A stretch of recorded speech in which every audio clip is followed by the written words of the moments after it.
In this module, we're going to look at how to create tables in Microsoft SQL Server. So let's start first with a new query window in the SQL Server Management Studio. If you notice, in the top left portion of the toolbar, there's a drop-down that lists available databases. It defaults to whatever your ID is set up to established as a default database, not necessarily as the application database that you're going to be using. And so if you're using your own application database, we'll need to change that. We can change it in one of two ways. We can either pull the drop-down down and then select the database that we want to change it to, or we can use the transactional instruction use.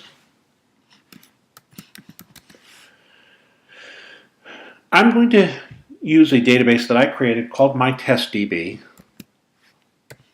Of course, you can use your own test database.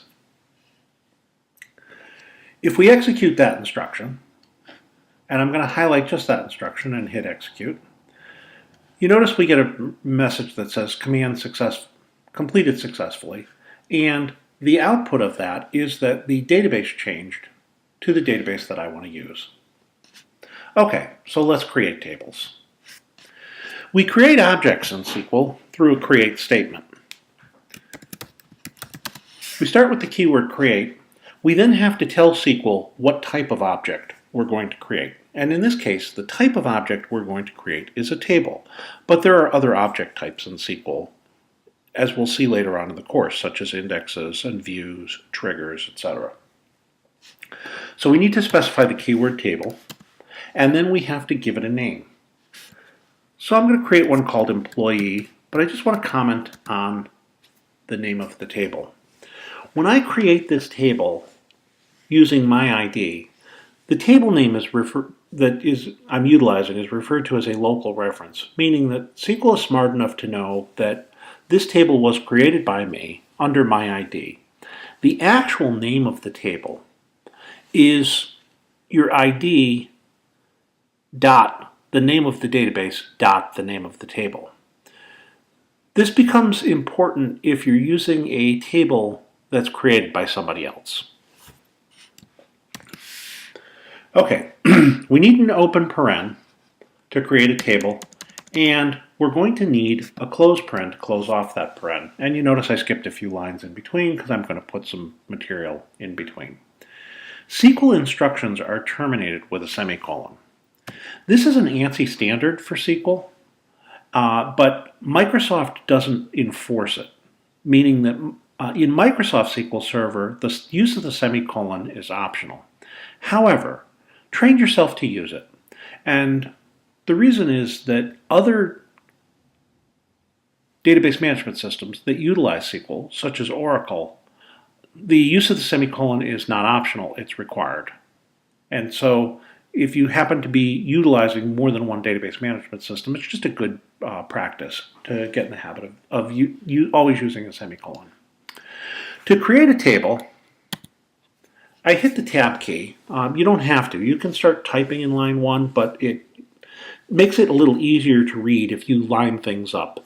There are 3 pieces of information that are needed for every attribute. We need to give the attribute a name. We need to give it a data type. Those are both required. And then third, and this is optional, we can specify any constraints for the attribute. Okay, so let's start with an example. Let's make the first attribute an attribute that I'll call employee number. And I'm going to use this as the primary key. So now let's first talk about data types. There are many different data types that SQL supports. There are some that are far more commonly used in business applications, ones that we should be aware of and concerned with. Some others that are just very specialized data types, or more utilized in programming. So some of the ones that are commonly used in business applications, I'll start first with integer data types. There are actually 4 different ways to create a data type for an integer value. And an integer value, of course, is a number with no decimal point. There is a tiny int, a small int, an integer, and a big int. The difference between them is the size of the field that it will hold, and then subsequently the number of bytes of storage that it takes up. Unless you're dealing with very, very large databases, you're not going to care. If you're dealing with a database that's got 100,000 rows of data and we're talking about storage that's in megabytes, storage is so cheap nowadays, we're not going to spend a lot of time trying to save a few bytes of storage. However, take it to another extreme. If we're developing a very large data warehouse that's going to be measured in terabytes of storage, then wasted space times millions of rows of data can begin to amount to a significant amount of disk storage space. All right, so getting back to the integers. A tiny int will hold a number between negative 255 and a positive 256. A small int is in the 32,768 plus or minus range. A big int is, or an integer rather, is about plus or minus 2.1 billion, and a big int is, as the name implies, a very big number. It's plus or minus approximately 92 quadrillion. What would be appropriate? Well, if this is an organization that's going to have more than 32,000 employees, a small int wouldn't be big enough, so we'd need an integer value. In this case, I'll pick integer as a data type. I can either spell the word out, or there are abbreviations for most things. INT is an acceptable abbreviation for integer. Now we need to specify any constraints that may exist in the table. There are several constraints that SQL supports. These include a default constraint, an identity constraint, null or its inverse, not null, a check constraint, and then of course a primary key or a foreign key. So let's make the employee number the primary key.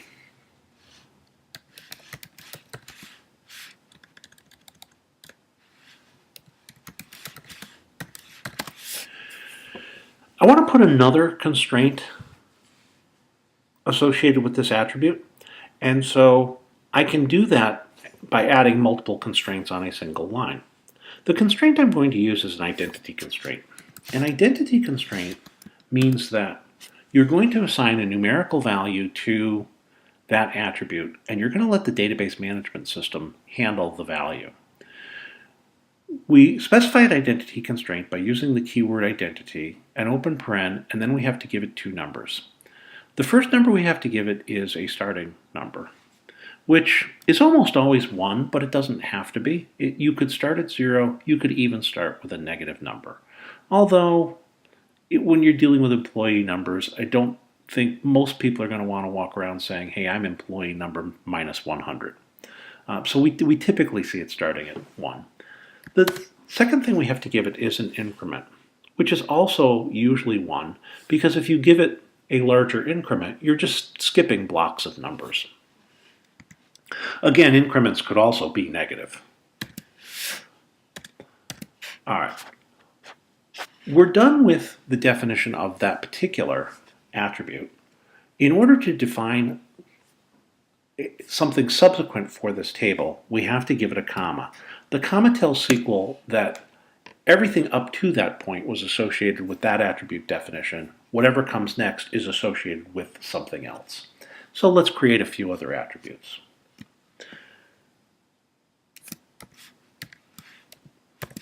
I'll create one for the employee first name. Now, names, of course, use alphabetical characters, and so we're not going to use an integer data type. We wouldn't want it to be a numeric. There are 2 types of alphabetic data types along with a variation of that. There is a character data type and a varchar data type.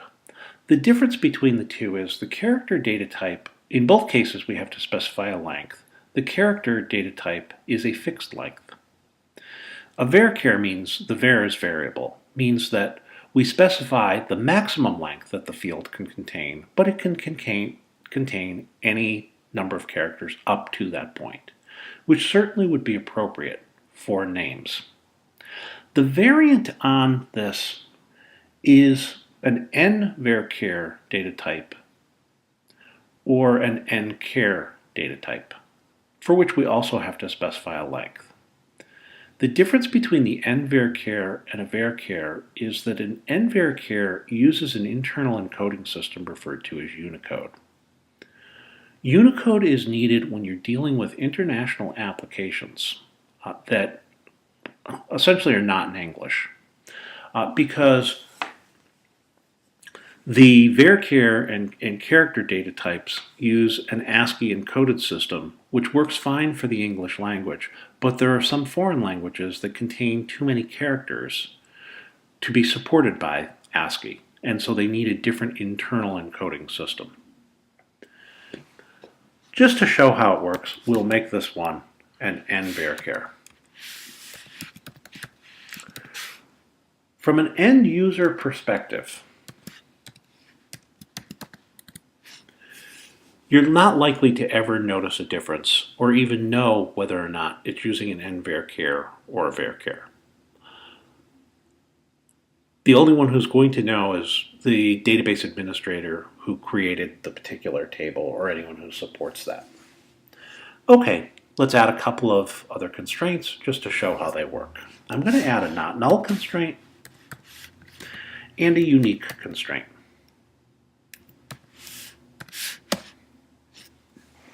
Not null means that there must be a value associated with that attribute in order for a row of data to be inserted. Which is another way of saying you have to have a first name for the employee in order to insert a row of data into that table. Unique means that there can be no duplications of that value, which of course wouldn't be appropriate for a first name, but I'm using it just to demonstrate the constraint itself.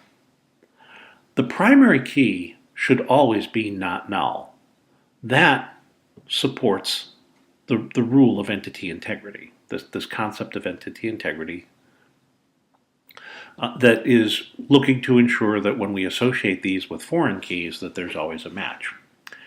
If you use an identity constraint, SQL is managing the value of that primary key and will never permit it to be assigned a null value. And so you don't have to specify not null. If you are not using an identity constraint on the field or fields, on the attribute or attributes that are going to be your primary key, then you should always specify those attributes to be not null. Okay, we have a first name. Let's create a last name. This time I'll use a varchar.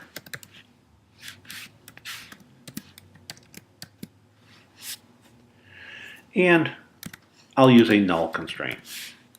Of course, a null and a not null constraint are mutually exclusive. You can't have both on the same attribute. Let's create another attribute. I'll call it empdate, and this will represent the date in which the employee is hired. And so now we need to consider a different type of data type. SQL supports several date-time data types. Microsoft SQL Server originally supported data types called date-time and small date-time, which consisted of both the date and the time as one single attribute. The ANSI standard for data types is to have a separate data type associated with a separate attribute for date and a separate attribute and separate data type for time if you need to store both. If we're only interested in the day in which an employee was hired, not the actual hours, minutes, and seconds, date would be an appropriate data type.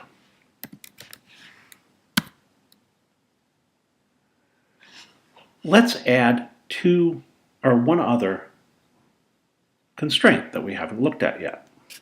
And we'll use the default constraint. The default constraint says that if a value is not input into this field when the row of data is inserted, then use the default to assign a value. Otherwise, it will always default to a null value.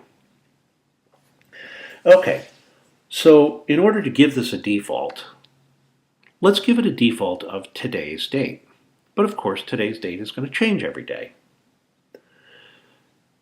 To specify what day represents today's date, there is a function in SQL called getDate. Functions in any programming language, including SQL, require that you provide a parameter list. And the parameters are passed through parentheses. And so we need an open parenthesis because it's a function. We're not actually passing any parameters to this function, and so we'll also have to specify a close paren. But that's necessary just in order to specify the get date. I had an open paren for the default. I need another close paren to close that off. And I'm going to have a comma because I'll put in one more attribute for this particular table. And that's one that's going to represent the salary. The reason why I want to represent the salary is because I want to talk about decimal data types. When we're dealing with decimal numbers, we can use a decimal data type, which I can abbreviate DEC, or I can spell out the word decimal.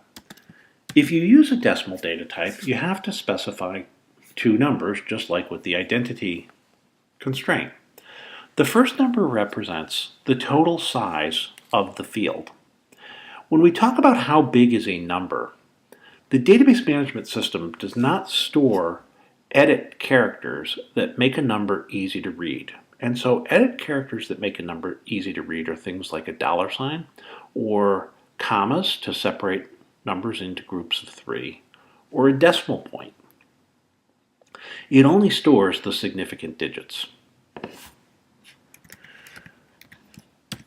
So if I specify a size of 11,2, what it says is we have 11 significant digits, and the second number that I'm putting in is how many of them are to the right of the decimal point. There are 2 to the right of the decimal point. I'll also give this a default. And in this case, I'll default it to 0 in case no salary is input. All right, got a little extra white space that I'm going to delete.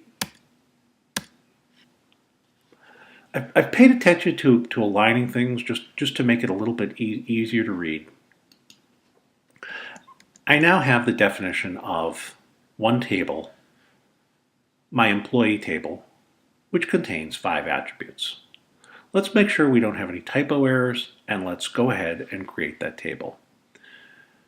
I'm highlighting all of the code associated with it, and I'm going to hit execute. F5 would also perform an execute.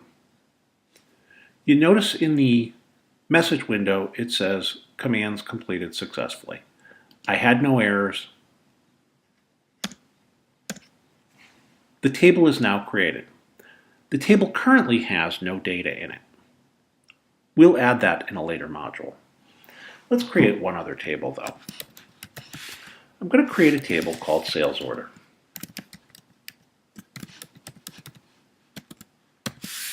And I'm going to give it a couple of attributes.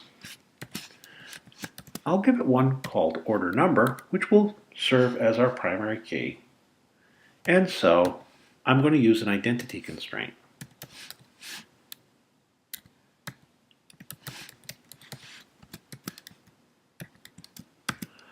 I also used a data type of bigint because I'm anticipating that we'll have a significant number of sales orders.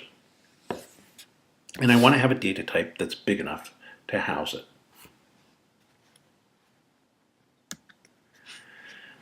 All right, I'm going to want to know the employee who's associated with a sales order. And so if I were looking at an entity relationship diagram, I would establish a one-to-many relationship between employee and sales order. In order to physically implement that with my create table instruction, I'm going to need to create a foreign key from sales order back to the employee table. My foreign key is going to be the primary key of the table that it's pointing to. The primary key is the employee number, and so I need that attribute in this table.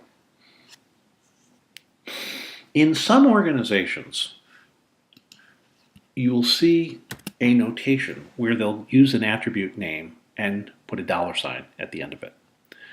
It's not a standard. There are actually no standards for naming attributes. However, it's a convention that some organizations have adopted so that when you see that name, you'll know that it is a foreign key. I'll leave it in. I'm going to give it an integer data type, and I'm going to make it not null. If it's a foreign key and it's not null, what does that tell me about the cardinality of that relationship? Yeah, you got it. It means it's mandatory. Okay, let's add one more field. I'm going to create a field that represents the state code of the order. And state codes in the United States are 2 position characters, so I'm going to use a character data type with a length of 2, meaning that the field will always be 2 bytes in length. Now I want to add a few other things just to demonstrate how SQL works. The first is I want to add one more constraint that we haven't talked about, and that's the check constraint. A check constraint is used to enforce business rules. Back when we were talking about database design, we talked about different business rule types, and here's where we can implement some of them. They're particularly useful for domain-based business rules. And so if we want to have a rule that says the only valid values for the state are restricted to a number of states, we can use a check constraint by saying check, an open paren, and then what the constraint is, and we'll close it off with a close paren. Okay, so the constraint is going to be some SQL code that we'll talk about in more depth and detail when we look at queries as well, that restricts the value of the ORD state field to specific values. And so I'm going to use what's referred to as an in clause, which enables us to set up a set, and this set will be the only acceptable values. So the first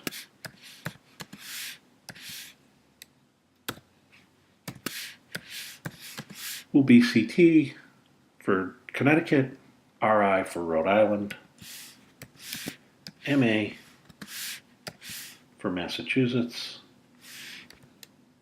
VT for Vermont, and I'll use NH for New Hampshire. I have a close paren to close off the beginning of the set and another close paren to close off the check constraint. You'll notice the values in the set do not have to be in any specific order. SQL is going to do a comparison every time you insert a row of data into this table to make sure that the ORD state is one of those values. If it's not, it will reject the record. All right, we need to do 2 more things. The first is we haven't defined a primary key. In the previous table, I defined the primary key with the attribute in which it was associated with. I want to show you another way to define primary key because in particular, you must use this method if you have a composite primary key. And a composite primary key, of course, is a primary key that's comprised of more than one attribute. If you have a composite primary key the primary key needs to stand on its own, meaning that you don't define it with the attribute itself. We specify the words primary key, and then of course an open paren, and we list all of the attributes that are part of the primary key. If there were more than one, we would put in a comma to separate them. And then when we're done, a close paren. We have one final thing to do, and that is to actually establish a foreign key relationship. Foreign key relationships are implemented via a foreign key constraint. The two things we need to specify are, first, we have to specify the name of the attribute that serves as the foreign key. And then we have to use the keyword references to let SQL know which table is it pointing to, and so it's the employee table, and then what attribute or attributes. If there was a composite primary key in the employee table, we would need to include all of them in our list within the employee table and after the keyword foreign key. Another very important note about foreign keys: the data type of the foreign key must match the data type of the primary key that it's pointing to exactly. And by exactly, I stress the word exactly, by exactly I mean that not just any type of integer data type. If it's an integer, this must be an integer. If it's a varchar, whatever length you give it, those must match exactly. So if you make it a varchar 100, it has to be a varchar 100. All right. We're done with all of the code associated with this table. We need a close paren and we need a semicolon. Let's go ahead and execute it and make sure that we don't have any typo errors. And we see that that table exists as well. We now have created two tables. The tables have no data in them. In another module, we're going to talk about inserts and how to actually put data into a table.